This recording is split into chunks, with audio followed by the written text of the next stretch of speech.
Bolt your windows. Lock your doors. Check your closets. Look under your bed. And then prepare yourself. For it's another episode of Dark Knight of the Podcast. Whoa!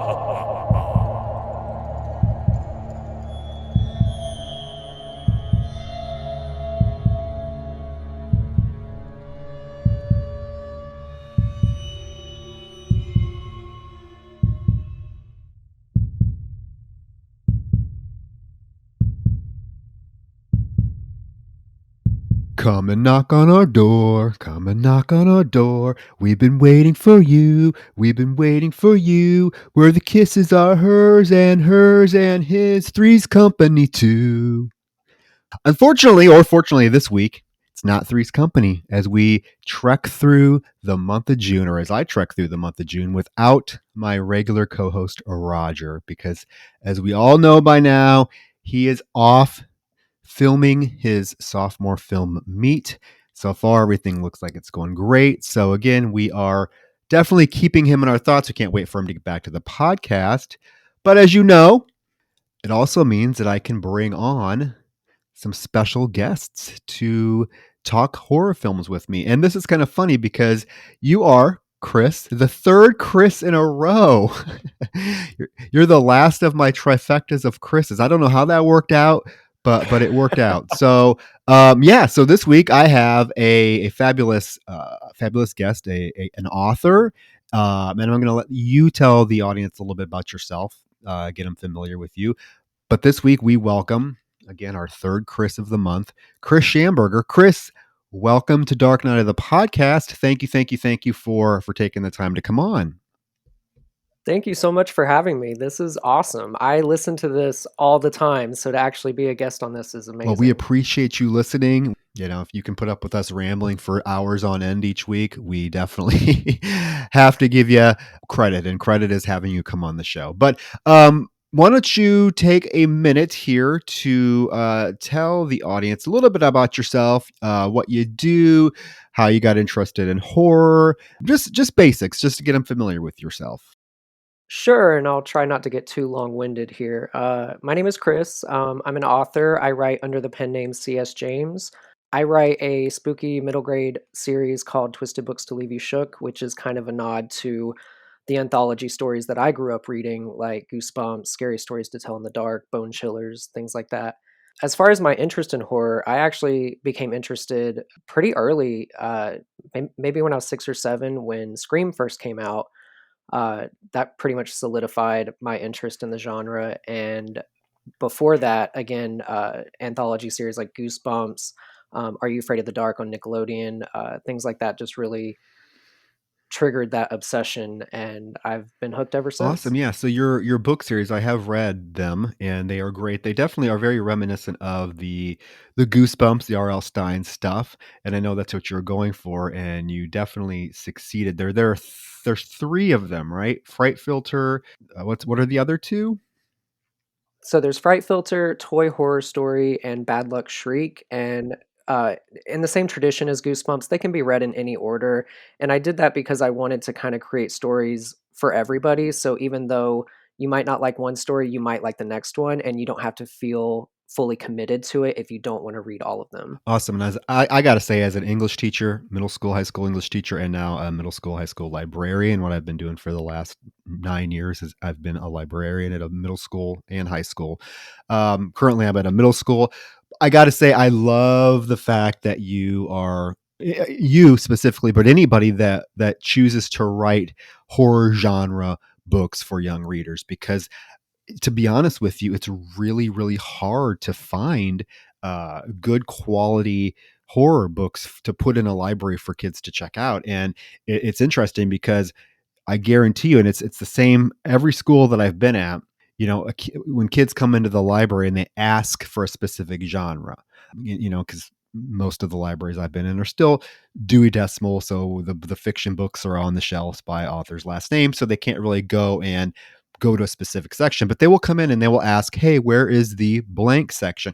And it almost always, 99% of the time, they're asking where the horror section is or where the scary section is.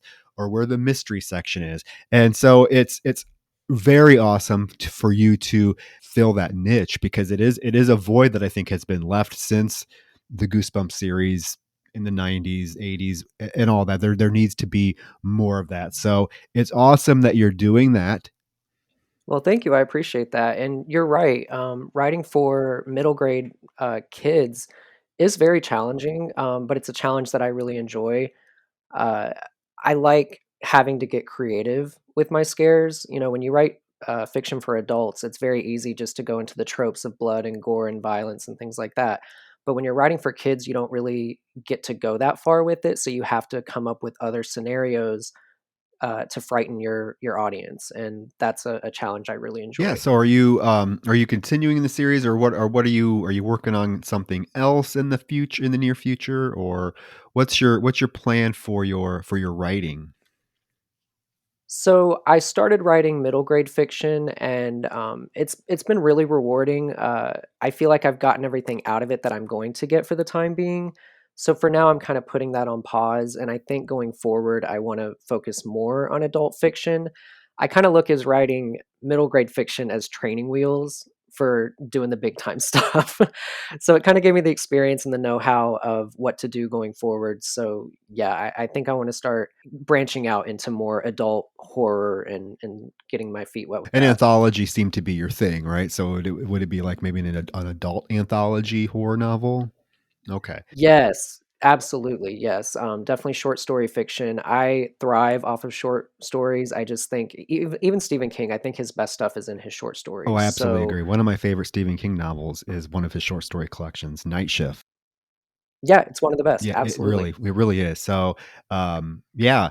So anthologies, it makes sense then that we are discussing the film that we are discussing today. And I know when I told you to throw out some suggestions, you said specifically, "Hey, I want to do an anthology, but I want to do one that's not as well known as something like a Creep Show or a Trick or Treat, or what we just covered on our Patreon, Cat's Eye, even though that's a little bit under the radar. You wanted to do something that was a little obscure. And when you threw out a few titles, I saw this one and it just stuck out to me because I remember seeing it for the first time all those years ago.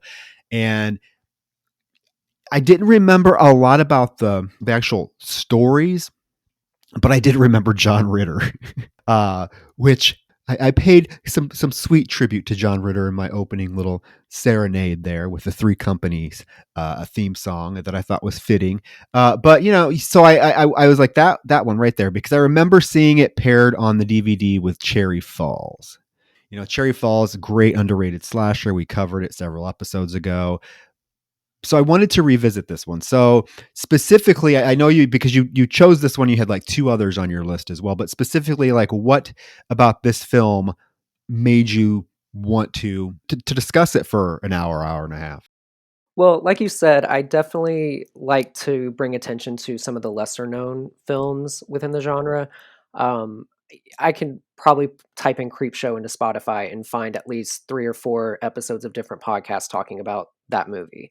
And so I feel like with this movie in particular and a few other suggestions that I threw out, you're not going to find that. You're not going to find people that talk about this movie, let alone even know about it.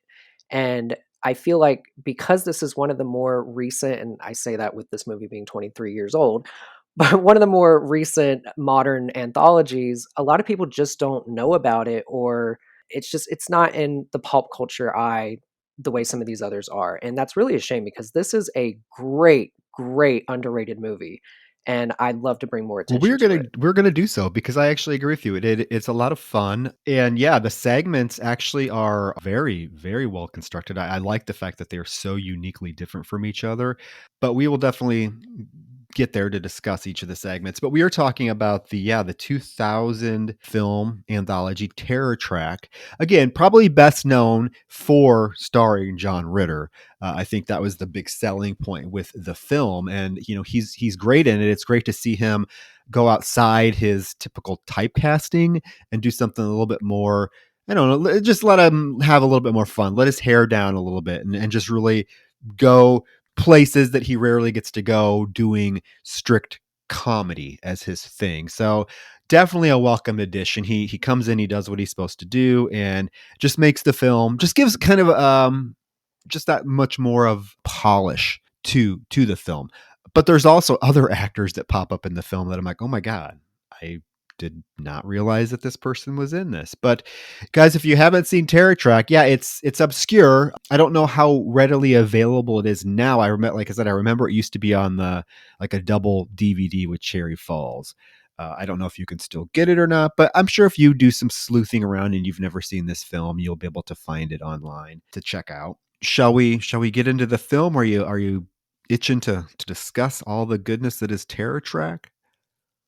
Oh, I'm itching, I'm scratching, All I'm ready. right. Well, here we go, guys. Terror Track 2000. Again, if you haven't seen it, seek it out because it is definitely worth a watch for sure. And, I will add, it is actually on YouTube for free, which is interesting too because I played it just to see what the quality looked like, and it's pretty good, but when the title comes up, the title calls it House on Terror Tract, which I've never even heard of that title, and it's kinda stupid in hindsight because it's not about a singular house, it's about an entire neighborhood. Yeah. Yeah, the YouTube version I did check out. The quality is fine. It's fine. If yeah, I mean if you want to watch the film, that's the easiest way to do it. Just type it in Terror Track full movie. It's going to pop up on YouTube. It's been there for like 8 years, so obviously there's not going to be any copyright claim against it. So it's there. You can check it out there. But yeah, it is I did notice that the house on Terror Track, and I went to IMDb to see if like that was the original title, but it doesn't really say anything. So, and it's multiple houses, right? So that title specifically doesn't make sense. Like if you're calling this the house on Terror Trek, which specific house are you talking about? Because they see several. And that's the premise of the film is you get this young newlywed couple who are in the market for a house, and John Ritter is their real estate agent, and he is showing them specific houses in this neighborhood, and each house has a history to it, something that happened there that is sinister. Honestly, great setup for an anthology film. It's perfect, actually. You know, one of the first things, we talked about when we first, became friends is this is when the Halloween reboot trilogy was happening, and I remember we were having a discussion about it, and I think I was mentioning to you at the time, like, I'm a little disappointed that they're kind of following the same, path as the original series. You know, it's still about Michael Myers and the Jamie Lee Curtis character and everything. I was like, why don't they just go back and just make it about Haddonfield? You know, the whole town in general, and you could have all of these different stories from different subgenres, which I believe is what John Carpenter intended that series to be in the first place. He wanted each movie to be its own standalone Halloween story. And so I feel like in a way this is kind of the idea of what John Carpenter wanted, but in its own scenario. It's this real estate agent just showing off each house, and each house just has this really morbid history that he shares with the couple, and it just gets progressively more out of whack and crazy. So, yeah, I really Yeah, appreciate no, it. it's like I said, it's a great setup. It definitely gives the audience just a wide array of different scenarios that are going to be put forth. And again, I appreciate the fact that each segment is so different than the other one. And there's three plus the wraparound segment. You know, some anthologies, it's a hard balance when you're doing an anthology film because you really have to balance out like the time. How long do you make the segments? Do you go super short so you can fit more into the anthology film? Do you stretch them out a little bit longer so you have more fleshed out segments but less of them? And you can argue which is better because like there was that. Did you ever see the ABCs of Death? Yes, I did. Yeah. So, okay, anthology film, right? It's all tied together with the letter of an alphabet. Each filmmaker was given a different letter of the alphabet. They had to create, but you're only given like 2 or 3 minutes to do it. And the result is 26 segments, and probably over 70% of them in each of the films, because there's one and two, are forgettable. You look at, on the flip side, you look at something like Creepshow that gives the segments a little bit more time to develop and a little bit more time to breathe. And I think you definitely get more memorable segments. And I think this one made the smart decision to make these segments a little bit longer, really explore the characters, but they never like outwore their welcome. Does that make sense? Like none of them seem like they're too long or too short. They end at just about the right time that you would expect them to end or that you want them to end as a viewer. So I do think that that's something that this particular anthology film does extremely well that others have struggled to do. Yeah, I absolutely agree, and I think 3 is the magic number, I've learned with anthology films. I've learned, like, even the original Creepshow, I love that movie, but it does kinda become a little long-winded, towards the end, especially when you get to The Crate. That's a very long segment, so it's kinda surprising that you still have 4 additional stories on top of watching a mini movie almost. And the problem too is even though let's say, you got 3 really amazing stories, sometimes the movies struggle with the wraparound. The wraparound either doesn't make sense or it's not very connecting and it just feels like an afterthought. And I think this movie in particular really masters that because this has one of the best wraparound stories of any anthology film ever made. And it just helps that the stories that are being told are just as good. Simple. The wraparound story in this is simple, so simple. I'm surprised it wasn't thought of way before this particular film because it's just a simple premise. And the film opens up with a pretty cool shot. There's a zoom shot of a lawn, and it just kind of fast zooms in on a bird that's eating a worm. And it kind of, you think, okay, this is kind of sweet. You're seeing this little birdie have its morning breakfast. But then it gets pretty dark real quick, and you kind of know right away what type of film you're in for. Although I think the one issue I have, and I'll get to it when we get to the end as well, is sometimes I don't feel like the wraparound film or the wraparound segment tonally maybe fits the other three, and I'll discuss that as we get to the end. But like right away, this bird is eating this worm. This cat comes out onto the lawn and starts to chase the bird and actually gets the bird and is like tearing it apart. And this woman comes out with her broom and shoos the cat away. The cat runs into the middle of the street, immediately gets run over by a car driven by John Ritter with his 2 newlywed homeowners or home shoppers in the back seat. And the wife's like, "Oh, what was that?" He looks in the rearview mirror, and we see now that this dog has run out in the street and is like ripping this poor cat to shreds. This is like the first 30 seconds of the film. It's Looney Tunes, and if you have any, quarrels with animals being harmed in a movie, this is probably not the movie for you because this is just the first instance. It gets progressively Oh worse. yeah, animal deaths are definitely not shied away from in this. Well, I will say, the animal deaths are very tongue in cheek. I would say the majority of them. There's only one that I think is pretty heavy hitting and difficult to watch, but all the other ones are kind of played with like a wink, wink, nudge, nudge attitude. So it's like, okay, we get it. It's not like, you know, it's not very impactful in a very upsetting way. It's more of just like, all right, I kind of get the idea. This isn't taking itself completely It seriously. is very tongue in cheek. We get the real estate agent. He takes the clients to look at their first house. And there it's mentioned several times by the husband that, oh my gosh, you must be doing really well as a real estate agent because you have a nice car Right. and everything. And look at that watch. And John Ritter's character reveals that, yeah, his company has an incentive where if you do well, you're guaranteed to make $5 million in your first year. And even his license plate, it says 5 mil. Hey, bring in that money. So he takes him to the first house. It's a beautiful house. It's large. It's castle like. It really reminded me sort of like the house in American Horror Story, Murder House, kind of that vibe to it, that castle like vibe to it. They go in and they notice that there's still like stuff like in the house, like picture stuff on the mantle. So the husband's like, "Hey, did the sellers move already or what?" And John Ritter's response is, "Well, no, they actually died in this very house." And then he launches into what becomes the first segment of this anthology. And he does so because of full disclosure, which comes up several times. Like, I have to tell you this story. I don't want to tell it to you, but I have to tell you this But story. he's very eager to tell these people these stories though, until he realizes by the third segment that it's actually not helping his cause any, and then he's like really reluctant. But he launches into this one pretty dang quickly, and he's eager to tell the story.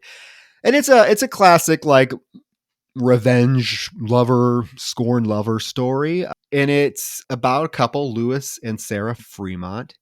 and they're married.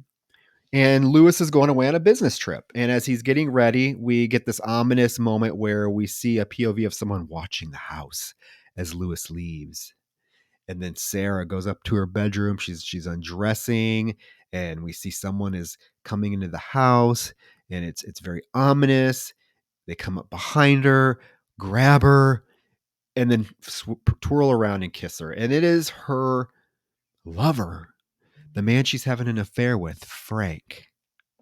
And they immediately start making out pretty heavily.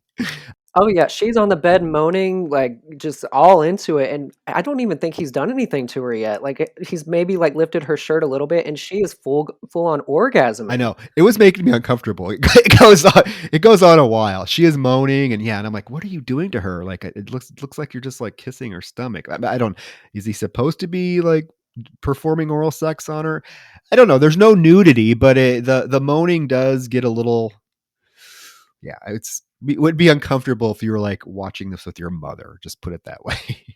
Which is the first time I saw this movie. I was maybe, like, 12 watching this with my mom, and I was like, "Okay, we can move past this." Yeah, but as they're going at it, guess who comes up the stairs with a shotgun? It is Lewis. He did not indeed go on a business trip. And in fact, he knows that these two have been having an affair for a while. So he holds him, tells Frank to get off her, puts the shotgun to him, throws this note to Sarah to have her copy it. And he forces her to copy. He's like, if you don't copy this, I'll blow his head off right now. So she's forced to copy this note, which we assume is her suicide note, right? I guess so, yeah. Yeah, and then he has this elaborate plan. So this guy has really been thinking about like killing his wife for a while because he has all of the kinks figured out. He throws a rope over the rafter above them, and it's a noose, and he's going to make her get in it and hang herself. Then he even gives Frank the note so that Frank will have the note in his hand when he's shot, and tells Frank to walk away towards the door so that when you're shot, it's going to look like he was trying to run away. She shoots him, and then she hangs herself. It's all very elaborate. And I gotta say, I was surprised at how this played out because he literally wastes no time kicking the chair out from under this poor woman, uh, hanging her as she's kicking and squealing and flapping back and forth. I'm like, oh my God. Because I didn't think it was going to happen that quick. Yeah, it gets right to the point, and that's one thing I actually really love about opening with this story in particular is because if you go to the next 2 stories, not to, jump ship or anything, but the other 2 stories kinda take their time a little bit. It's, not as quick to get to the action, so I think it was very smart of them to start with this story first because it wastes no time, gets right to the meat of it, and kinda pulls you in regardless of the quality of what you think overall, it's very hooking immediately. Yeah, I mean, you're wasting no time getting to the sinister shit that is taking place in this film. She's literally like hanging in midair, kicking, and all Frank can do is like watch until he gets a moment where he's able to see a way that he can overcome this situation, and he grabs the carpet and yanks it out from under Lewis's feet, which I thought was very smart, causing Lewis to fall. They scuffle for a minute, and Frank is able to get scissors off of a desk and stab Lewis in the back with them, and he immediately goes and cuts Sarah down before she dies because she's choking to death. And he comforts her, and then Lewis gets up and hits him with the gun and goes to shoot Frank, and Sarah stabs him again in the back with the scissors. And there's this moment where he pulls him out of his back and he gets on top of Sarah and is like choking the shit out of her. And it gets pretty violent. I mean, this whole segment's violent, but he is like literally choking the shit out of her. And just as you think maybe he has the upper hand, he is shot from behind by Frank.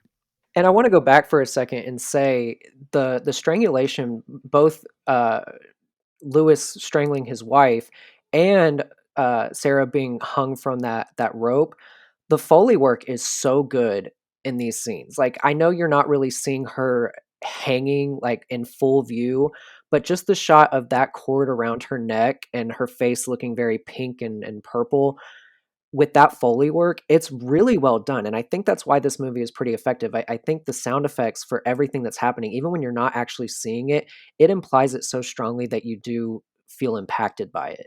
Oh yeah. Yeah, no, it's uncomfortable to watch, and yeah, a lot of it is the sound.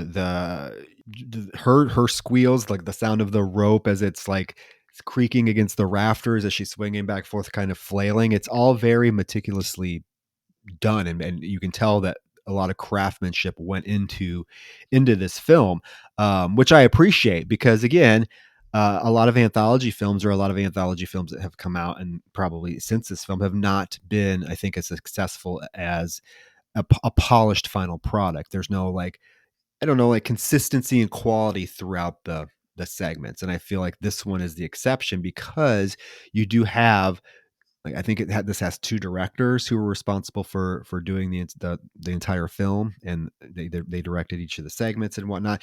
So you're not worrying about like quality being different from each segment to the next, having a different filmmaker behind it, which a lot of these anthologies, I don't know if you've noticed recently, it's like, oh, you have a producer and all he's going to hire some indie filmmakers or just filmmakers in general and be like, okay, you film a segment for my anthology.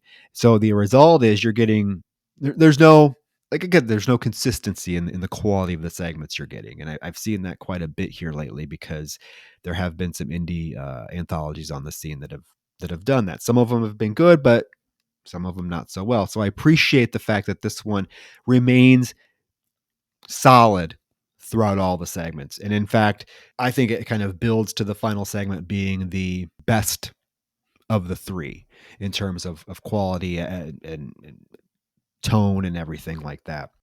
Yeah, I agree for sure. And you're right, this is a good collaboration. That's really what it is. You know, when you watch some other anthology films, you can tell it's not a collaboration. It's somebody going off and doing their own thing for their episode and then, hey, here it is, do what you want with it. Whereas this, everything feels very intentional and it works. Sarah, of course, wants to call the police, but Frank convinces her they have to get rid of the body and make it look like he disappeared because, she's going to be the rich widow. He was shot from behind. It's just going to look like she killed him. So the better at, we'll just make him disappear. So he literally drives to a lake, canoes to the middle of the lake, and dumps the body in, tying it down with bricks. And can I just say, this whole hiding the body subplot, it's not even like a discussion. Like makes one little comment of like, I think we should call the police. He already has like the plan in motion, the blueprints. Like, I mean, he's just ready to go to that lake and dump this body. I mean, the amount of supplies it takes for this to happen, and he's able to do this within like no time at all. He's got the boat, the oars, the cinder blocks, the rope, the trash bags. I mean, he's just got all this stuff ready to go, and it's like, I feel like this is a little bit premeditated on your end, dude. It is. It totally is because they could have called the police and explained the situation. The police would have known. I mean, well, I don't know. Maybe that's an incompetent police department that wouldn't have been able to investigate thoroughly. But like, check the rope for fingerprints. Who put it up there? All that sort of thing. And if you watch enough movies, you realize hiding a body never is the answer. Always call the fucking police. Every movie where people have accidentally killed somebody and they want to they want to hide the body instead of calling the police, it never works out. Hello, I know what you did last summer. Helen Shiver, she would still be fucking alive today if they would have called the police. You know, it's funny though. This is the only story where the police are not called. Like, I think they're called in each subsequent episode, right? And in this one, they don't call them, but in the other ones, they do. And the police are worthless, like just fucking worthless. And what's so funny about that is the wraparound story. Once you find out more about this neighborhood and what's really going on, it's like, no wonder nobody's calling the police. This place is fucked. Yeah. Yeah, that's a good point. Yeah, I don't know. But we get that night we get kind of the first of several dream sequences where Sarah is awoken, quote unquote, and she goes out to the window and looks outside and the gate is open and it's creaking and we see some wet footprints that are leading from the outside sidewalk up to the porch, which I think is really cool, really creepy. She hears like footsteps outside the bedroom door and she opens it and it is Frank, who grabs her violently by the throat But again, it's just a dream. She wakes up screaming, and I gotta say, this actress is pretty strong overall. She's pretty great at portraying fear, particularly in these moments where she is waking up from these horrific dreams. I really buy that she is scared shitless. Yeah, she's definitely effective, and I think it's also, important to note that given the story itself, these are 2 people having an affair essentially, but you don't really hate them. Like, they don't come across as, like, extremely unlikable or you wanna see them die or anything. They're actually, for the most part, pretty likable. There's nothing, like, crazy, effective about them, but for this, it works. Yeah, you're right, because I'm not like throughout the whole film or throughout this whole segment, it's not like I'm like, "Oh, you 2 deserve to die," or whatever. No, because you feel like I think from the glimpse, the small glimpse that you get of Lewis, the husband, you can tell that he's a total asshole. Yeah, definitely controlling, wants things his way, very totalitarian kind of aspect to him, yeah. And you feel like, Sarah and Frank have true, like, passion for each other, true feelings for each other. So, even though they're pretty, I don't wanna say one-dimensional, but there's not a lot of character development to these 2. Yeah, you're right. You care about them. You don't want to see anything bad happen to them. You know that she definitely feels like they made the wrong decision. You can tell throughout the segment that she really regrets the fact that they just dumped the body and did not call the police, and it's eating away at her, which is kind of leading to what happens by the end of the segment. We get this moment then after in the morning when a police officer shows up at the door, and Frank looks down. He's like, "Oh my God, there's a cop out there." And Sarah looks and she's like, "Oh, well, that's just Clay. That's Lewis's fishing buddy." So they go downstairs, answer the door, and Clay's like, "Hey, where's Lewis?" Sarah's like, well, he went away on a business trip." And Clay's like, "Well, that's kind of funny because we had a fishing trip planned." And I'm sorry, this woman could not be acting more suspicious if she tried. Not to mention the fact that they were literally standing up in the window, curtain wide open, both of them standing up there looking down at the guy. And he looks up and sees them. Like, there's this moment where he looks up and she quickly closes the curtain. I mean, bless her heart, she's not the most she was not meant to be a mastermind criminal, because she cannot play it straight at all. Well, neither No. is her lover. I mean, her lover's stupid enough to be looking out the window too, and I'm like, "Dude, that's not your house. Like, you need to, like, pull it back a Well, little yeah, bit." and Clay, the friend's like, "Well, you better have Lewis call me when he gets back in. I want to know about this fishing trip." And even she says, she's like, yeah, I think he saw you in the window." Can we talk about this fishing trip scenario for a second? Because I'm really confused on what Lewis's alibi was supposed to be. Had his plan originally worked, and it looks like his wife hung herself and, shot the lover or whatever. If that had all gone according to plan, what the fuck was Lewis's alibi gonna be? Because he's literally telling one person he has a business trip. He's telling another person he's going fishing. Like, somebody at some point is gonna be like, "Dude, what were you doing?"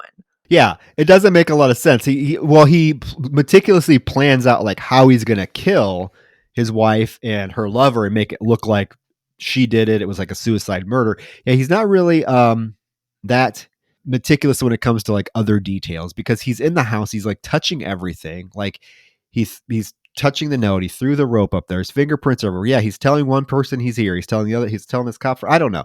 I don't know what the deal is. I don't know how he thought he was going to get away with it, which is again why I think all she had to do was call the police and be like, "Yeah, my husband just tried to fucking kill me, and so we had to shoot him." So let this be a lesson to everybody. If you kill somebody, call the police.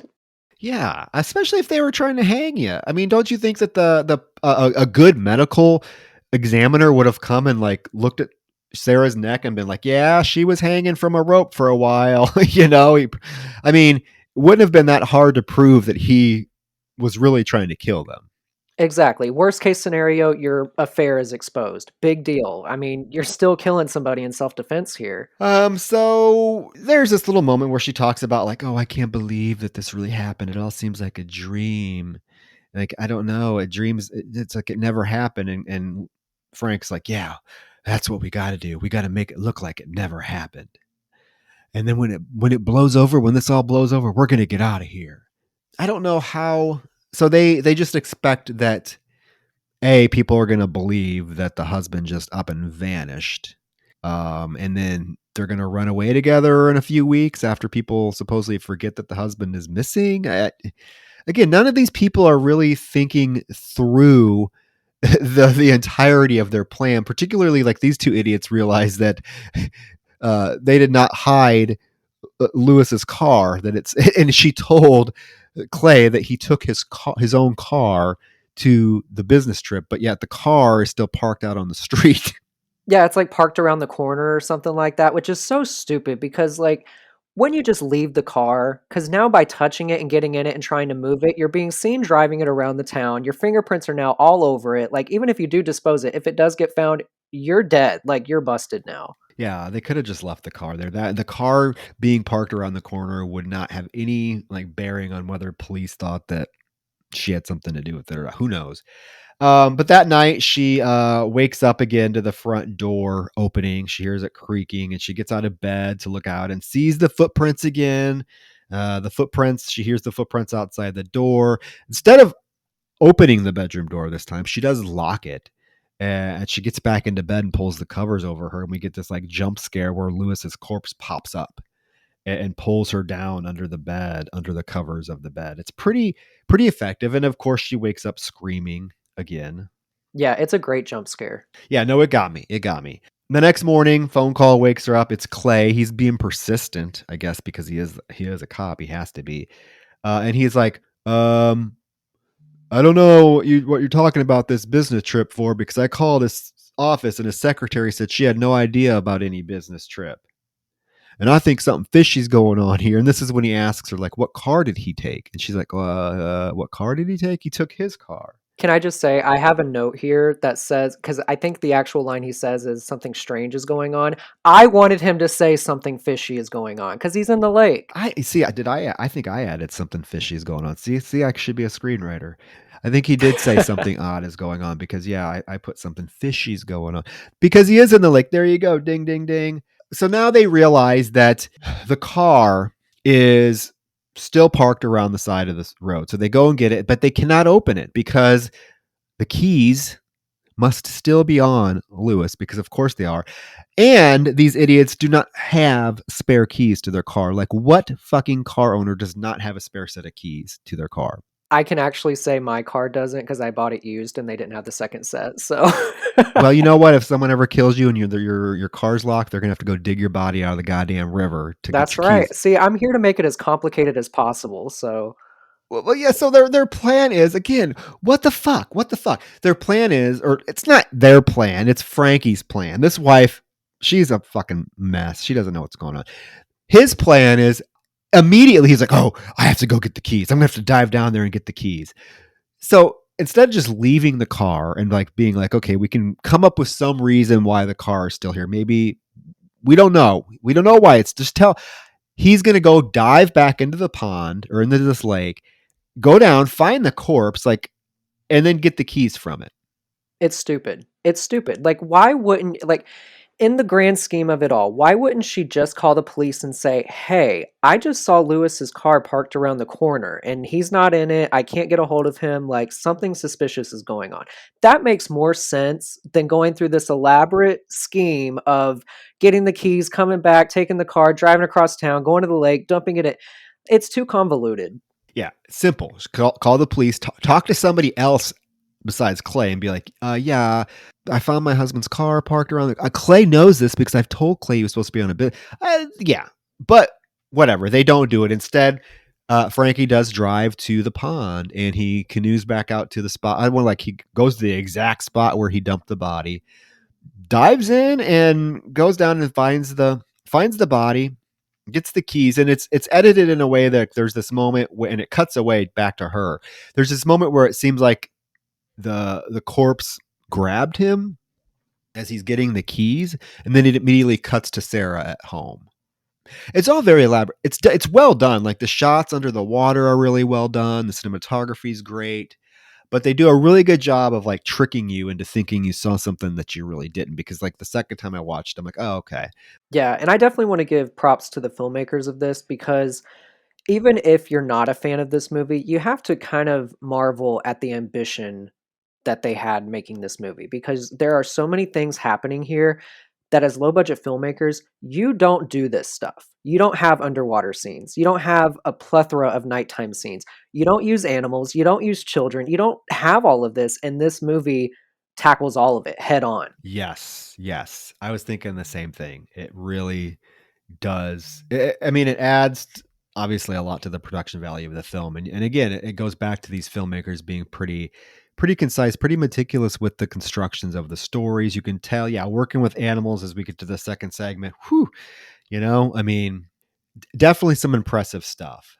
So we cut to Sarah, and she's home alone, and she hears someone coming up the stairs again. And because she's had all of these fucking nightmares and it's always turned out to be Lewis, I guess she automatically thinks it's Lewis, so she gets a shotgun, and as the footprints approach the door, her bedroom door, she just shoots through it.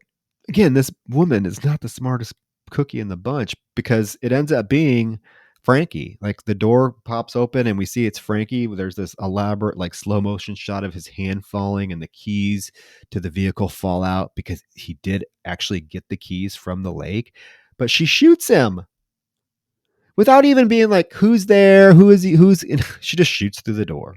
And on top of that, if you go back and you actually look at the footprints that are outside, those are like business shoe footprints. Like they're very pointed on the toe. And I'm just like, what kind of shoes was he wearing to give those footprints outside? I don't know. So what ends up happening is like she screams bloody murder at the realization of what she's done. And then it cuts to the next morning, police showing up at the house and going upstairs and finding the fact that not only is Frankie now dead, but now we see that Sarah is hanging from the rafter and she's dead. And Clay's like, I knew something was fishy with her when I showed up. I get it now. The scorned lover, she was going to break it off with him. So she shot him and she killed Lewis and hung herself, the stupid bitch or something. He calls her like a bitch, I think. Yeah. And then he's like, but I can't figure something out. Why is her body covered with this green or this white slime? Yeah, it's an effective shot for sure. So that's your like, dun, dun, dun. It was Lewis. Did Lewis really come out of the lake and hang her? Or did she hang herself? I kind of like the ambiguous ending. It's kind of interesting. It makes you think. Do you think Lewis really came and hung her, or what's the deal here? What's the slime on her? Yeah.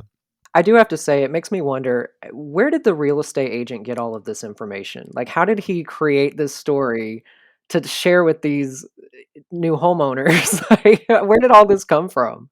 He knows every detail, right down to like he knows everything. He knows what they were having for breakfast in the next segment. He knows everything. I don't know. Your guess is as mine, but of course, the newlywed couple looking at homes are not impressed at all, and they want to get the hell out of that house. Oh yeah, the woman's like, I don't like it. Yeah, it's like funny. He's like, they're standing there. When it cuts back to them after the segment ends, he's looking up at the beam. He's like, yeah, and it happened right here. Oh, I love that beam ceiling. I'm like, why are you? Yeah, it's not a really good selling point. And the woman wants to get the hell out of there. Now, I will say this is where I think the movie hasn't aged as well because as an elder millennial, I don't care if the husband's ghost is walking around. I don't care if her body is still hanging there. If it's a house and I can afford it, I'm taking it. Especially these houses, and it's mentioned several times that these houses are like they make the comment, "Oh my God, this house is gorgeous. I can't believe it's in my price range." So, and John Ritter's character makes several statements like, well, what, if you want a house in your price range in this neighborhood, you're going to have to get something that has some history to it. Buying a house is definitely a stressful time. And if you want something nice, yeah, if someone died in it, whatever, as long as it wasn't like, I don't know, like I wouldn't want to buy a house where like a whole like family or something was massacred or something. I don't know. Especially like the segment we're coming up on, this wouldn't have bothered me. Would it bother you? Like if you found out this happened in a house, would you be like, oh, I can't live here? Honestly, no, I don't think any of these stories would have prevented me from buying these houses. And honestly, they're kind of like conversation starters to me anyway. I mean, we live in a world now where, people broadcast like history and, people are doing viral videos of like, oh my gosh, my place is haunted. Look at this. And it almost seems like that kind of person would want to buy these kind of houses with a history like that. Yeah. I mean, you'd have something to share when your relatives come over for Thanksgiving. Hey, you're sitting in the spot where, the guy or the guy's daughter blew his head off. I don't know. It's a conversation piece, like you said. This second segment, as we transition into it, because they go to the next house because the wife wants nothing to do with this house. So they go to the next one. It's a much more traditional looking home. It's very nice, though. There's a nice wraparound porch. They go in and it just seems perfect to them. And they both say, this is just what we're looking for. And John Ritter's just beaming because he thinks, this is it. I got him. And he's off to the side like, "They did a good job patching that Yeah. up," like, just immediately. Yeah, he's not being. Yeah, if he really wanted to sell the house, he would kind of keep some of these comments to himself. He's like, "Do you guys have pets?" And they're like, "No." And he's like, "Good. Oh, good." And, of course, the wife invites the story to happen, like, "Why? Why do you ask?" And he just launches right into the story. He's like, "Well, yeah. So in this house lived a family, and there was." Ron and Linda and their daughter Jennifer, who loved him more than anything.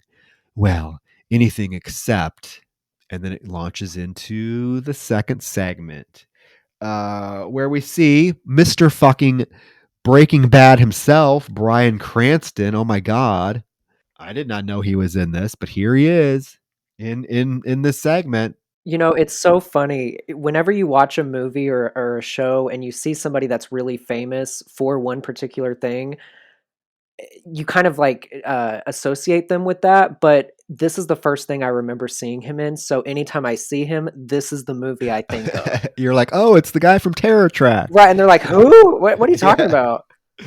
Yeah, well, I was watching it with somebody and they saw him and they're like, oh my God, it's the dad from Malcolm in the Middle.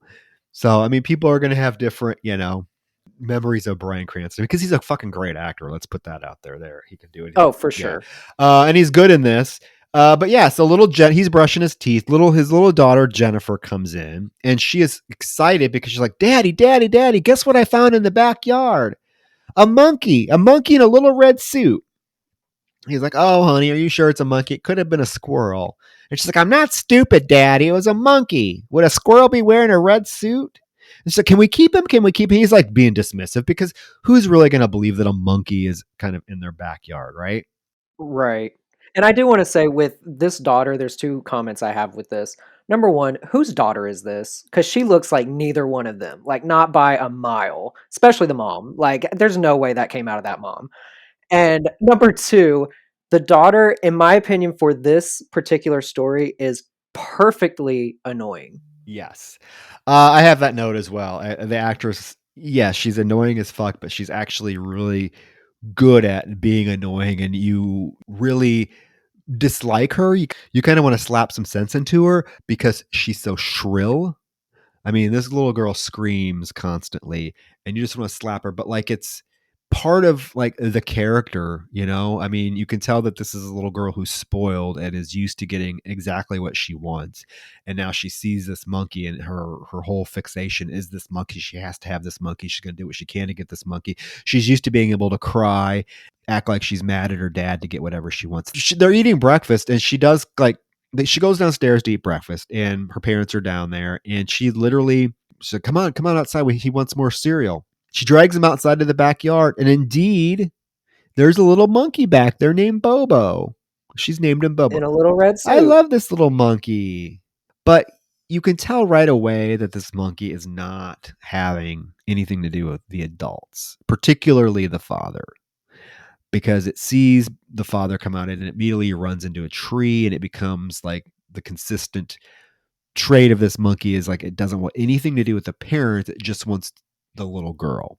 And she pleads with her dad, can we please keep him? He's like, no, he probably belongs to somebody because why else would a monkey in a suit be here? But I tell you what, we can keep him until we find the owner. And she's like, oh, thank you, Daddy. Thank you, thank you, thank you. You hear that, Bobo? You're going to stay with me. And Jennifer and her mother leave for school. And she's so excited to be able to go tell her friends that she has a monkey. And we get the first moment where Ron is, drinking his coffee. He goes to the window, opens up the window, and the monkey like literally jumps out at him and startles him. And he spills his coffee all over his white work shirt. And this is like the first little thing that causes Ron to really dislike this monkey. And you can't blame him. Well, he's intuitive because you can tell there's definitely a weird thing with this monkey. Like I said, right away, the monkey doesn't want anything to do with the parents. and it's all about this little kid. So as a parent, I'd be like, yeah, this is kind of weird. And even like he gets home from work later that day and he finds Jennifer playing with a monkey, and she is just like having a little tea party with this monkey. And Ron goes in and it's like, hey, how about a kiss for daddy? And she like runs over and like half-ass kisses him, like just like doesn't even bother really even actually doing it, and runs back down and plays with the monkey. And he proceeds then to piss her off by telling her that it's not a good idea for them to keep Bobo. That having a monkey in the house is not a good thing. And she like starts screaming, "You told me I could keep him. You told me I can keep him." That's really not what he said, but this little girl is being just a little brat. She's a Veruca Salt for sure. And then, Bobo pretends to get scared and jumps into her arms. She's like, "See, you're scaring him. You're scaring him. How dare you?" And then, of course, Max, the dog, comes in and starts barking at Bobo. And Bobo, like, jumps up on top of a bookshelf. And the dog is, like, at the bottom of the bookshelf barking at this monkey. And this monkey literally takes a statue and drops it on the dog's head. Yeah, very upsetting if you don't like watching this kind of stuff. It is very upsetting. It doesn't kill the dog. The dog's like yelps and takes off, but the dad is like, "I want that monkey out of the house now." Oh, and then the mom comes in, Ron, like he's the problem. Like, I'm sorry, this little creature just showed up at my house and like injured my dog. What do you think I'm gonna do? I'm on his side. Yeah, this mom is kind of worthless too. I mean, she doesn't really do a lot in this segment except, oh, it's just a monkey. That's all. She's very dismissive of Ron's, concerns about this monkey. That at dinner that evening, Jennifer is pouting, and Ron says, it's not. He reiterates, it's not a good idea to have a wild monkey in the house with Max, the dog. And Jennifer suggests, well, why don't we put Max outside? Ron is like, no, that's not fair to Max. He's been here longer. See, this is why I couldn't be a parent, because my ass would have been like, why don't we put your pasty ass outside? How about that? Yeah, you little pale white girl. Where'd you come from? Yeah, she's this girl. Yeah. Poor Max. I mean, how can she be so dismissive of Max so quickly? But she pouts. She goes upstairs. She won't even give her dad a kiss. And as she gets to her room, Bobo fucking climbs through her window. And we get this conversation before bed with Ron and the wife, Linda, where he tells Linda there's something up with that monkey. And he doesn't know quite what it is, but he thinks it's evil. And she's like, "Oh, Ron, it's just a monkey." Well, you keep telling yourself that, bitch, because you're going to find out here real quick. Right. So he's like, "I'm going to go lock up." And he goes into Jennifer's room to kiss her goodnight. He pulls the covers over, gives her a kiss. And then this fucking monkey just jumps out of the fucking bed, squealing at him. Oh, screeching. And the daughter's just dead to the bed, sound asleep, like nothing's happening. Yeah, it takes out running out the window. So the next day, Ron comes home from work early and he has a cage. And the wife's like, "Oh, you're home early." He's like, "Yeah, I've came up with an idea that is going to, be cause for a truce, a compromise." And so he goes into the living room and he tells little Jennifer that she can keep Bobo, but he has to stay in this cage. And she's like, "Oh, what if he doesn't like it?" And he's like, "Well, then he stays outside. So you pick."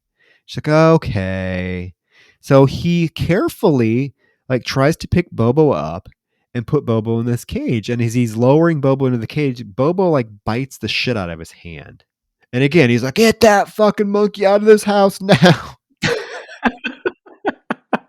Immediately from, okay, I guess we can make room for him to Yeah. get the fuck out. I don't know. Yeah, I mean, wouldn't you? I don't know. Just calling animal control or something, or like they keep saying, "Oh, we're going to try to find the owners," but do they actually like, do anything to find the owners? Like, do you ever see them like put flyers outside, like with the monkey on it, saying "missing monkey"? Like, No, it's nothing. okay. So you want the monkey, you want to find its owners, but you literally have done nothing to get this monkey back to its owner, whoever that may be. I mean, then I like the fact that night he's like, no nonsense. He goes into Jennifer's room and he literally just grabs fucking Bobo violently and shoves him in that fucking cage as the little girl is screaming, "Daddy, no, Daddy, no." And he takes Bobo into the living room and puts Bobo on the table, and Max is there growling. Ron is like, "Oh, good thing for you, Bobo. He's already had his dinner." And he leaves Bobo in the cage. next to Max, which ends up not being the smartest idea. No, it doesn't, but, honestly, this scene is oddly satisfying, watching the dog just, like, growl at this monkey after what the monkey did to him. I'm kind of on the dog's side a little bit. Yeah, unfortunately, dropping a statue on the head isn't the worst thing that this monkey is going to do to this dog, because the next morning Ron gets up all refreshed. He's going outside to get his newspaper. He gets his cup of coffee. He sits down in his chair at the dining room table, where Max is usually laying, and he's like, "Hey, Max, good morning. How you doing?" And he reaches down to pet Max, and Max is fucking dead, stabbed multiple times with a kitchen knife that's laying next to this carcass of a dog. And we see little monkey footprints and blood leading away from the dog. Yeah, it's pretty upsetting. It is, because Max, come on, Max was there before this fucking monkey. Ron is upset, and he doesn't immediately like tell anybody. Like, okay, why? Answer me this, because he gets a trash bag, he puts Max in it, he hides the body. Okay, so you are trying to convince your daughter and your wife that this monkey was evil, right? Right. Or that you shouldn't keep it. Wouldn't the first thing you fucking do is call your wife, call your daughter down there, show them the dead dog, show them the bloody footprints, and be like, this is why we're not fucking keeping that monkey? Instead, he does not mention it to them at all. No, he hides it. This is the second time He hides it. a body has been hidden. So he gets so he hides Max's body in the garage, cleans up the mess, and then he finds like Bobo like screaming at him from the top of the kitchen cabinets. And Linda comes in and like sees him freaking out, and she or tells Linda to get the hell out of the house, get the hell out of the house. And he calls 911. Finally calls 911. And they tell him immediately, well, that's not an issue for 911. You need to call animal control. Worthless. Just worthless. Well, he didn't, he should have been like, hey, this monkey's a homicidal maniac. It killed my dog. I don't think animal control is really necessary. Bring an officer here with a fucking gun. We need to get this thing out of here. Instead, he does take it upon himself to go to animal control, and he pays this like random guy who looks like he's in the mob. He pays him. He's like, I'll pay you $100 if you go get this monkey. And he drives the guy to his house. The guy goes in. He's like, this is going to be easy. And as he's burying Max in the backyard, he goes inside the house because now it's eerily quiet. And he's immediately finds this fucking animal control guy dead on his floor with how many, like a dozen knives that's sticking out of him? Yeah, at least. Okay. Again, I question some of the decisions made here. I get it. He picks up one of the knives off the floor, and it's bloody. And he goes to call 911, but he realizes he touched one of the knives. So he decides not to call 911, even though there are literally 12 other knives stuck out of this guy that they could take fingerprints from and see that you did not do it. Yeah. I mean, the decisions made here are not the smartest. So instead of calling 911 and saying, hey, a monkey, yeah, it sounds terrible. But again, good police forensics are going to realize that this guy was not stabbed by him. But he decides then he's going to drag the body into the garage to hide this animal control guy. This is so stupid. This is so stupid because what motive would he have to bring this pound dispatcher, whatever it is, to his house? I mean, he has no relationship with this person. He doesn't have any vendetta against him. So what motive would there be for people to say, "Oh, you definitely killed him"? There's not.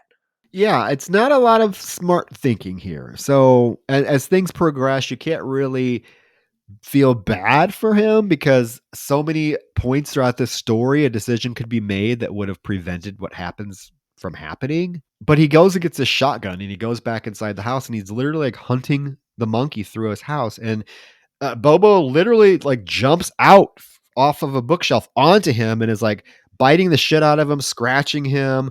He's able to get the best of Bobo and throw him to the ground. And he like fires the gun right near the doorway, where he looks and he sees Linda and Jennifer are on the porch. Linda's like, what are you doing?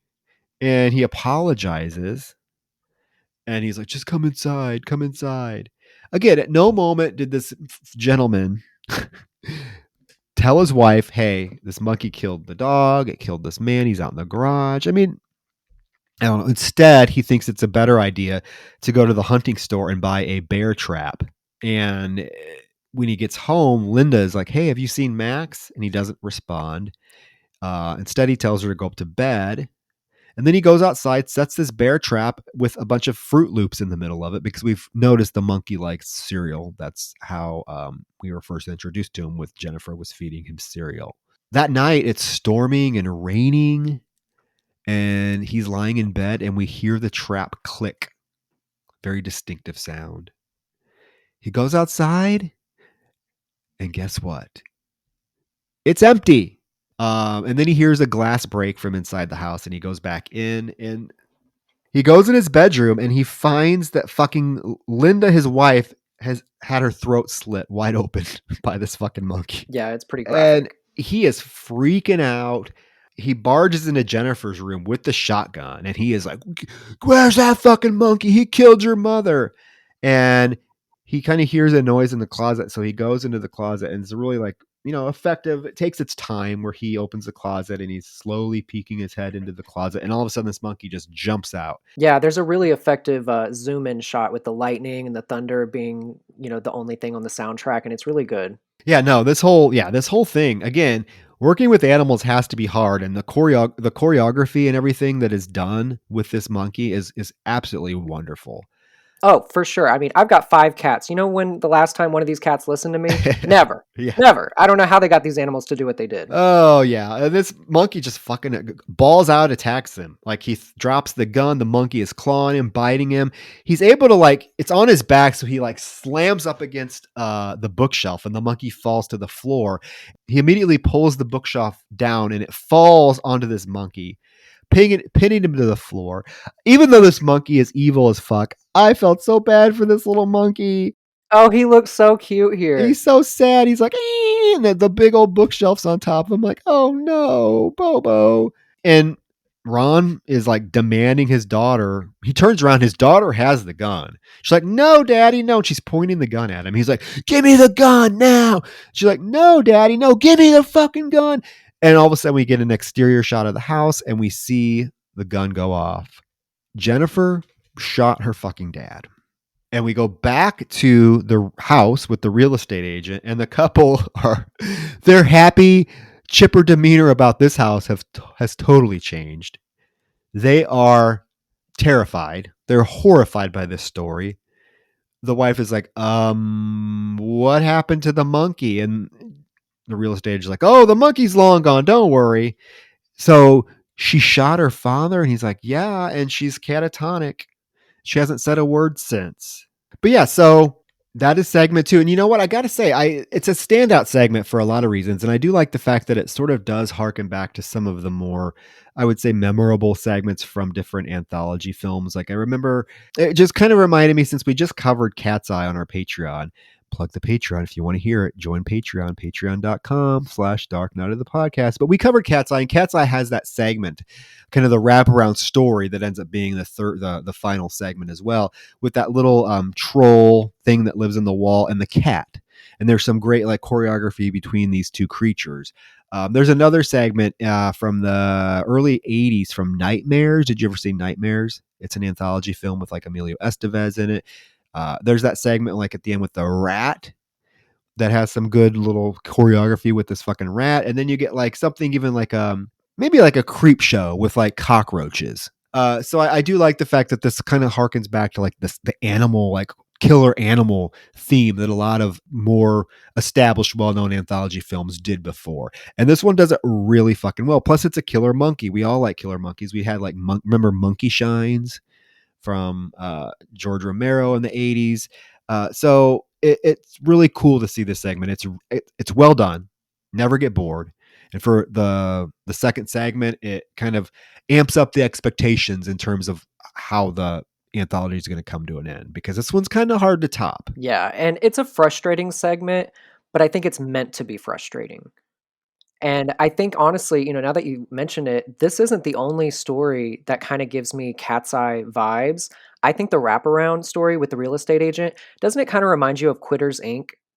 Yes. Oh, absolutely. Absolutely. You're going to be forced to do something, and if you don't do what they're telling you to do, there's going to be dire consequences. Yes, absolutely. Right down to the phone call at the end of the film that John Ritter gets with the son on the phone. Definitely something very similar happens in Cat's Eye. That's a really good acknowledgement there. So this couple is not happy. They get in the car, and the husband's like, "We just want to see a regular house where nothing has happened." And John Ritter's trying to explain, hey, if you want a house in your price range, like I said, in this neighborhood, it's going to have some history. So they take him to he takes him to the last house, and it's a nice house, beautiful house. The wife is impressed, but she immediately is like, did someone die in it? He's like, no, nobody died in it. Scout's honor.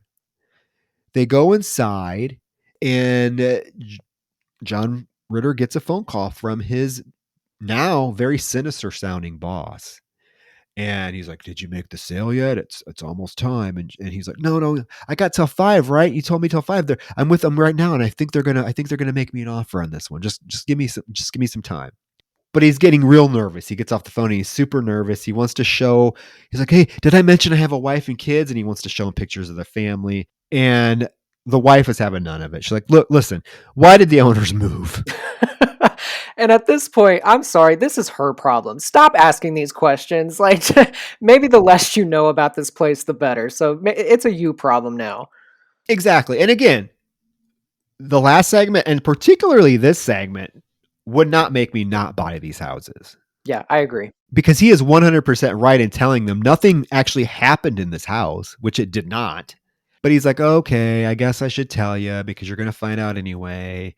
He's like, nobody died here. In fact, nothing bad happened here. It's just like the good ones lived here. I even sold them the house. But they did have something weird happen, and it all started with their son, Sean. And one night, he went to a psychiatrist.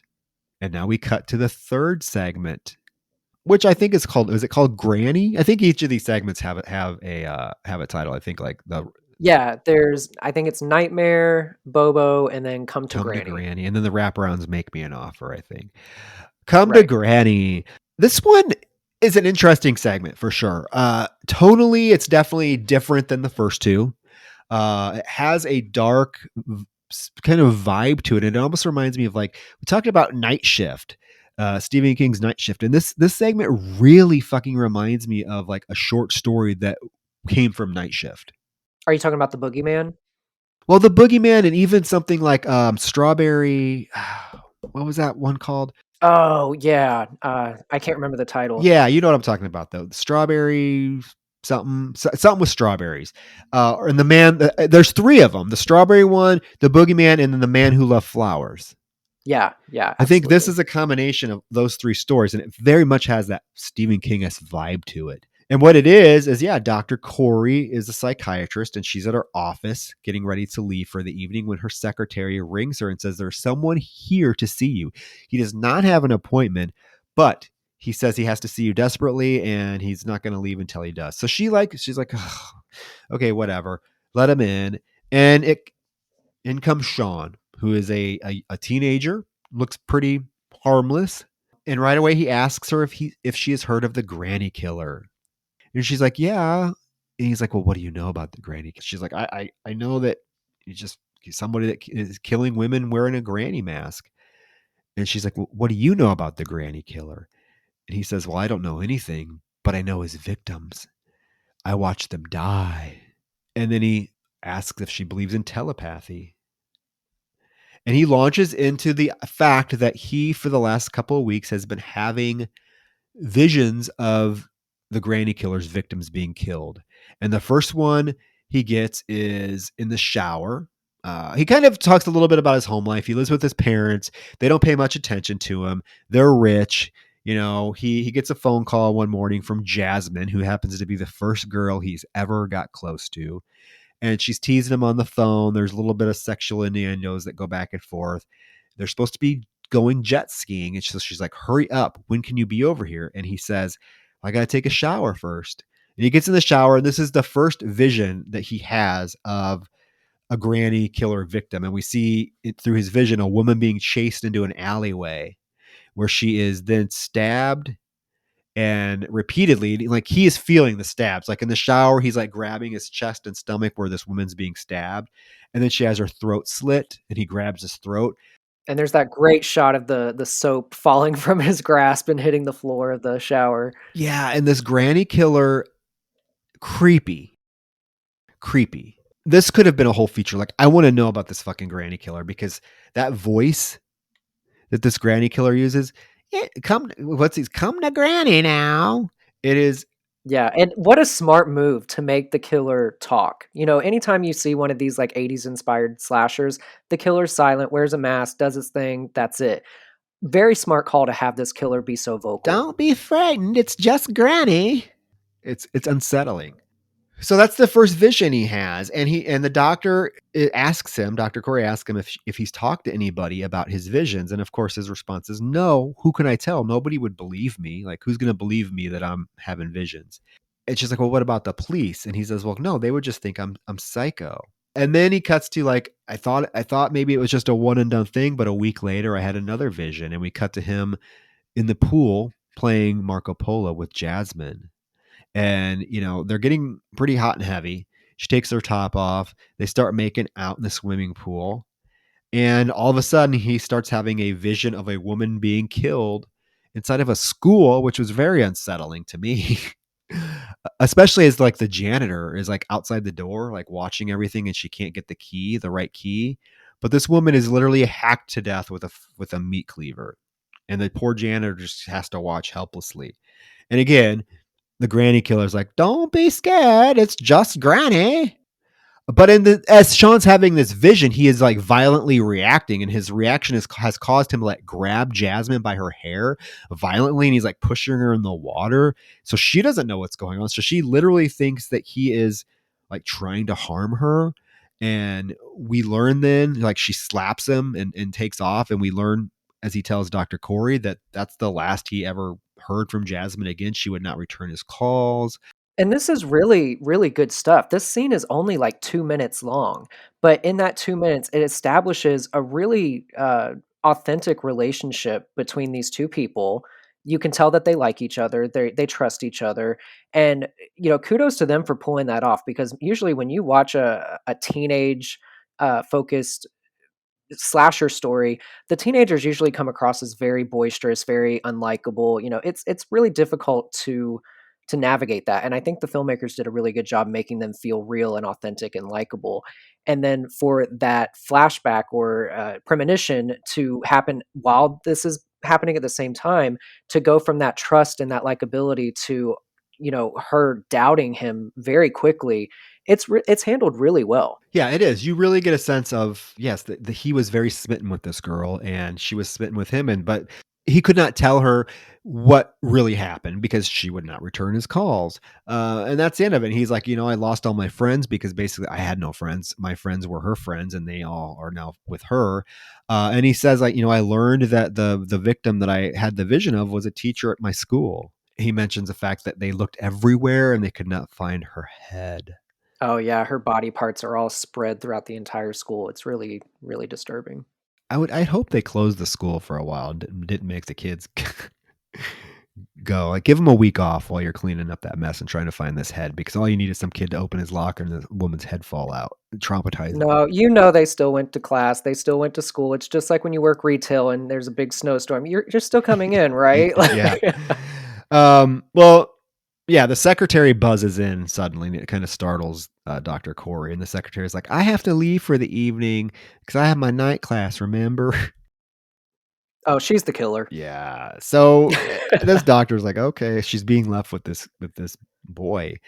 Sean is just continues to spilling his guts to this doctor, saying like he can't sleep anymore because all he does is lie awake at night thinking about who could do something like this. What guy would be able to do something like this if it's a guy at all? And it really gives some really inspired moments of like I don't know, mystery that I really would like to have seen expanded on. I think like I said, I think this could have made a really interesting feature film exploring this granny killer, because we really never find out who it is, what their motive is, if it's a male, if it's a female, if it's we don't know. but there's enough to this killer that's painted in this short segment, because correct me if I'm wrong, this is the shortest segment by far, I think this clock's in at like 12 minutes. It's pretty short. But in that 12-minute span time, my interest is thoroughly piqued in this killer. Yeah, they could have easily lengthened this to feature length for sure. Oh, I mean, everything. The voice, the mask is creepy as fuck. The mask kind of reminds me of a combination of like the mask from Curtains mixed with the mask from Terror Train, like the old Mad Mask from Terror Train. Put Oh, those for two sure. together, you have this mask, and this the voice. Yeah, for a killer that's literally on screen less than probably a minute when you combine all very very intriguing killer, plus brutal as fuck. Yeah. Like this killer has no qualms hacking people with meat cleavers, slitting their throats. I mean, I want to know more about this fucking granny killer. We need a granny killer movie. And I have to give some props to the filmmakers too, because at the very end, when it comes time to credit everybody, the granny killer is still a question mark in the end credits, which is pretty effective. Yeah, that's cute. That's fun. That's fun. See, I like stuff like that. That's fun. So, his parents did start to kind of notice that his grades were slipping, but he could not tell them why. They put him on drugs, and they helped him for a while until it happened again. And we go back to him having a premonition where he's driving, and he has a premonition of the granny killer hacking someone to death, and it just happens to be Jasmine. He gets on the phone and he calls the police, and he's pretty aggressive. This actor has a very distinct voice. Yeah, I think here's the thing. I think it's kind of like a mixed bag as far as this performance goes, because in the scenes in the office, the therapist's office, he's really good because he comes across as perfectly normal, likable, but kind of mysterious and maybe dark. So you're not sure if you can fully trust him. And I think he plays both ends of that really well. But then you get to this scene and it's not as strong. It feels very forced. His voice kind of like uh, goes somewhere that doesn't feel like him. I don't know if you caught that. Oh no, I did. I have that. Trust me, I have that note. It's a borderline bad performance, but I forgive it because yes, he is good throughout the rest of the film. But yeah, I don't know. It's almost like you can totally tell he's acting in this moment. Does that make sense? Yeah. Yeah, his desperation doesn't come across as genuine at Yeah, all. he is acting like he is like somebody that's trying to be like assertive, and he does this really weird thing with his voice, and instead of sounding realistic, it just sounds like it takes you out of the moment. Yeah. He's Honestly, like, "Yes, that's right. He's gonna attack. Yes." yeah, it's really bad. Don't you understand that? There's no time. And so he hangs up and he goes to Jasmine's house, and like he pulls up, and right away you're like, fuck, because her front door is wide open, her alarm's going off. Oh, and the police, by the way, don't even believe him. Like, this is the thing I don't understand. They don't believe him about her being attacked. Her house alarm is going off. Aren't you guys like pretty much in sync with each other? Like, hey, there's an alarm going off at this house and somebody's reporting a crime. That's what I was thinking. Like this alarm's been going off for a while, and like nobody's showing up to check on it.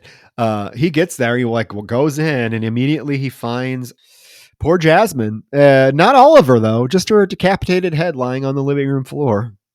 Oh yeah, and honestly, this scene, I know this is just kind of one of those B horror movies, but this scene, I think particularly the music is so strong because the music is so impactful, it makes you feel exactly what he's feeling, like, you don't wanna find out, but you need to find out, and as he's, like, kinda going through the house, he's finding pieces of her, pieces that she could probably live without, but pieces nonetheless, so it starts with, like, a hand and then a full arm, and you just know it's getting progressively worse as he goes through, and that music just matches it perfectly. Yeah, there are definitely some inspired musical moments in this particular segment. I'll get to one here in a minute that I really really found almost like Italian giallo esque like. But yeah, he finds Jasmine dead, like her head's on the floor, and goes back. We cut back to the doctor's office, and he very sinisterly asks, "Oh, doctor, could I have done it? Could I have blacked out and done it?" And she's like, yeah, you're fucked. So she like reaches behind her and gets this, letter opener. She's like, I can help you, but it's going to take some time. And then he's like, you know what, doc? And okay, I get it.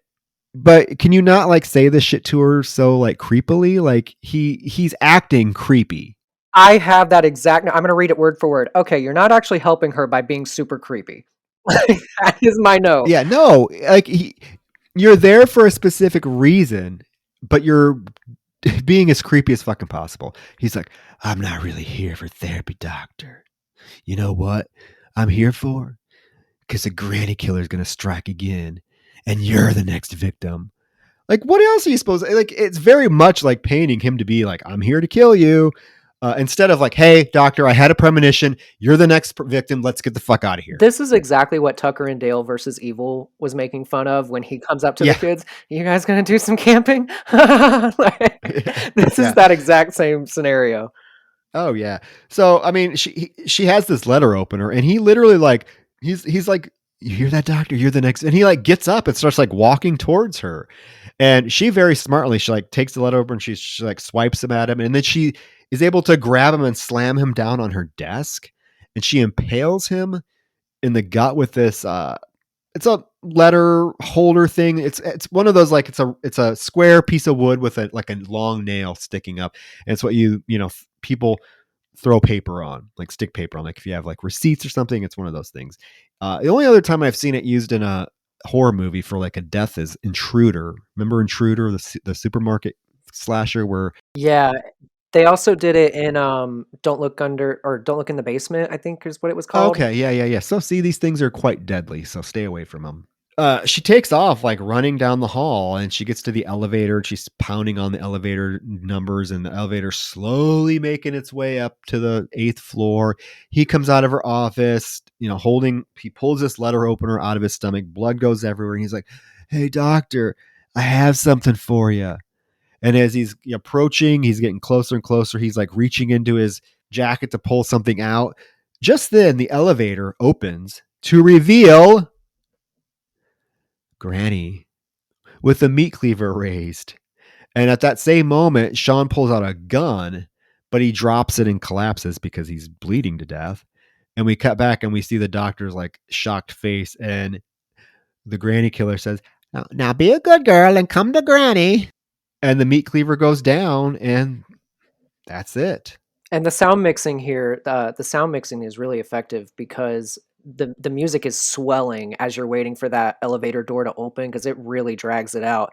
And the moment the ding happens, the music kind of drops to nothing and allows the sounds for what's actually happening on screen to happen. So you get that sound of the elevator doors opening, and it's just really effective the way that they mix the sound for this. Yeah, and this is the moment where I also think, like I mentioned, the score sounds almost like Italian Giallo-esque is when she's like running out of her office, and you get these like electronic stingers that start to beat in really, really heavily, and it's really effective. Because there is, if you think about it, there is sort of maybe some Giallo-esque aspects to this particular segment. Not strong, but they're there. They're there. Yeah, for sure. But yeah, so we cut back to the house where these owners are completely over it. They're like, you know what? We're done. We're not signing anything. We're done. We're going to go look in a different neighborhood. Well, at that same moment, the agent gets a call from his boss who is like, did you make a sale yet? He's like, no. They're going to sign. Please. And he's like, well, they better, because here you go. And he puts the son on the phone, and you hear the son goes, please, daddy, make the sale, daddy, please. He's pleading. And the couple are like, no, absolutely not. He's like, make me an offer. You got to buy a house from someone. Why don't you buy it from me? And they're like, no, absolutely not. We're leaving. And the wife starts heading towards the door. And as the husband's following her, fucking John Ritter, of all people, takes the pen and shoves it in the fucking husband's throat, pulls it out, and like effective stream of blood starts squirting everywhere. The wife screams. She's trying to get out the door, and John Ritter proceeds to brutally stab the hell out of this guy in the back with this pen. While he's talking about interest rates being really low, so they need to make an offer. I mean, I think you just ruined your chance for a sale, buddy. But that's not it. The wife gets out of the house, and she's screaming, and she sees the neighbors out mowing his lawn, so she's going to run up to him for help. But then she actually sees what he's doing, and he has this cat buried its head sticking out of the ground, and he proceeds to run the cat's head over with a lawnmower. It doesn't show anything. You hear the cat like the sound effects of it, which is pretty disturbing. Yeah, it's a little unsettling. It's unsettling, but also slightly humorous in a very dark way because of the way that number 1, you can tell it's not a cat, like, it's a stuffed animal or something like that, and just the way the music is playing, very bumbling, very almost Looney Tunes-esque, so you're not meant to totally take it seriously, so when it does happen, you don't feel, as impacted as, say, when the dog from Bobo dies. Yeah, no, it's very silly because yeah, you can totally tell it's a fake cat. And we covered Sleepaway Camp 3 a couple episodes ago, and it has the exact same death with the poor camp owner, Lily, who gets her head run over by a lawnmower with Angela. So all these connections to films we recently covered. It's kind of interesting. But yeah, so she gets in the car, and John Ritter's character comes running out with the pen. He's like, "Sign, make me an offer." Just then, Bobo jumps on the windshield. So Bobo's alive. He did not crush to death under that bookshelf. Immediately, like as she starts the car, all hell starts to break loose in this neighborhood. I mean, people are being chased and shot in the street. This old woman is wheeling her trash out with a leg sticking out of it. I mean, explosions are happening. All hell is breaking loose in this neighborhood as she drives away. And we get this nice aerial shot as she's driving away, this aerial pull away shot of all this chaos happening as she's trying to leave this neighborhood. We see some guy now has Bobo attacking him. Yeah, cars are exploding. People are being hit by cars. What a way to end a segment. It's awesome. It really is just awesome, and this is why I forgive all of the moments earlier where the police are completely useless, because if this is how the neighborhood normally is, I wouldn't respond to this shit either. Yeah, I love it. It's fun. It's I guess my only gripe, and it's a minor gripe. I have to look at it in perspective here, is I do sort of feel like the comedic tone that this particular segment ends on is not in line with the other segments, which are all very serious, particularly the first and the third one. Even the second one is quite dark in its tone, although we're talking about a killer animal. I feel like this one goes out almost on a cartoonish level that doesn't necessarily fit the actual stories in this particular anthology film. I still enjoy the hell out of it. You're right. I think the stories themselves are horror with doses of black humor, whereas the wraparound story is black humor with a dose of horror. So I definitely understand what you're saying there. But no, I love it. It's fun. But yeah, overall, I mean, you are right. Probably one of the better anthology films to come out in the last, 20 some years now. And I really wonder, like, why isn't this film more well known? Why do you think? Because it's competently made. The segments are all very strong. I mean, if I had to rate them, like in order of like the ones that I think are best, I would say it would go the backwards order. I would say 3, 2, 1. 3 being my favorite, 2 being my second favorite, 1 being my least favorite. But they're all strong. But like, I wonder, it has John Ritter, it has Bryan Cranston. You would think like with him being so popular now that this film maybe would have had a resurgence. I just wonder what it is that this film doesn't get the attention that it probably deserves, because I never, ever see it mentioned. Never, ever. I don't know. I mean, I think anthology films are a little bit harder to market because you're not just selling one thing, you're selling like 3 or 4. And especially, look back at like Trick or Treat. Trick or Treat was not actually like a runaway success like people remember it being. It kind of had like a cult following over the years. It wasn't like this blowout, breakout hit. I mean, I think it was even shelved for a while because of what was going on with Warner Brothers at the time. So yeah, I don't know what prevented this from being more appreciated, more seen by the people. I have no idea. It's interesting, isn't it? Yeah. And I think Trick or Treat also did not really market itself as an anthology film. I'm trying to remember. I love Trick or Treat. Fucking love it. We will be covering it at some point. It's a great film, but it wasn't really marketed as an anthology film. Like, you could watch the trailer to Trick or Treat and not know that it was an anthology film, right? Yeah, it looks like a Halloween movie. That's really all it looks like. Where something like this, there's no way you could cut a trailer to this and not make it not look like an anthology film, right? But Yeah. still, as an anthology film, it's strong. It's very strong, and it needs more attention. So here we are, 23 years after the fact. John Ritter's passed away. Rest in peace.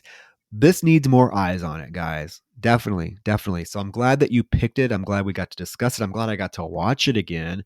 I still am intrigued by that fucking granny killer. Good grief. I need more of that, broad. It's funny, I haven't seen this in probably close to 20 years, before rewatching it for this, and I could hear that voice and see that mask distinctly, like, to the wrinkle, and it's such a powerful image, and it's only, like, on screen, like you said, for barely a minute, I think, but it's that strong. Yeah, that's so funny. You want to know something funny that since I watched this, I've been randomly saying to myself, literally, I'll be like cooking or cutting up something for dinner. I'll be like, come to granny. It's just because it's so unique, and yes, I need more of this killer. That's why I think the third segment is so freaking great. I think it's the best one of the batch, even though, like I said, it's the shortest one, just because it gives you this villain that is so unique and so mysterious, and it just leaves you absolutely wanting to know more about the lore of this particular killer. Absolutely love it. Yeah, but that is Terror Track, guys. Let us know your thoughts on the film. And we gotta thank Chris for coming on. Yeah, thank you so much for having me. Before we cut loose, let our listeners know like where they may be able to like find you on social media in order to be able to follow your future projects and your past projects. Where can they get your books if they're interested in reading them, guys? If you're fans of R.L. Stine, Goosebumps, you will love his books. Trust me. And I don't know if you wanted me to mention this or not, Chris, but you did let me read one of your stories, your newer stories, The Parachute. Yeah. I'm not spoiling it for anybody, but I gotta say I dug it quite a bit. We talk about like you talk about like the creep show. I was thinking my whole time when I was reading it. First of all, wonderfully written, great characters. Some of the descriptions of the deaths. Thank you. I will say like what really pleased me about the story is that it very much it's young kids, it's middle schoolers, and it kind of gives you that old school. Like I'm a big fan of like the Goonies and Stand By Me. I love that kind of nostalgia where you have a group of young friends doing something, whether it's over the course of a day or a course of a week or whatever it is. I just love the nostalgia, and you create a really cool, unique group of friends that seem realistic. But also, as you're reading it, you think, oh, okay, is this geared towards middle schoolers? But then some of the deaths, the descriptions of the deaths are very graphic. And so I really liked that aspect because some writers would be really afraid to go there in such gory detail with kids being the victims, but you did not shy away from it at all. And again, I want to say I got Creepshow, not necessarily Creepshow 1 vibes from it, but Creepshow 2 vibes with like the raft. I'm so glad you said that. That was kind of my inspiration for writing it. The idea of using like a play parachute, like from the kindergarten days. I always wanted to write something about that. It was just very nostalgic. It's an image and sound. We can all hear that flapping of the parachute just from our memory. And I always wanted to write something about it, but I wasn't sure what I wanted to do. When you're talking about a play parachute, you're not going to have adults playing with this thing. You're going to think of kids playing with it. And so, with that in mind, you just have to treat them as people. Regardless of age, they're people first. And if this is their thing, playing with a parachute, follow them, follow the whole journey, regardless of what happens. And so I think we're kind of entering an age of dark fiction where kids are no longer off limits, which is really exciting. There's an author named Aaron Beauregard who just did a novel called Playground, and it's very much like Saw, where this group of kids are invited to a test playground. They get to test all the equipment, see how it is, and rate it and everything.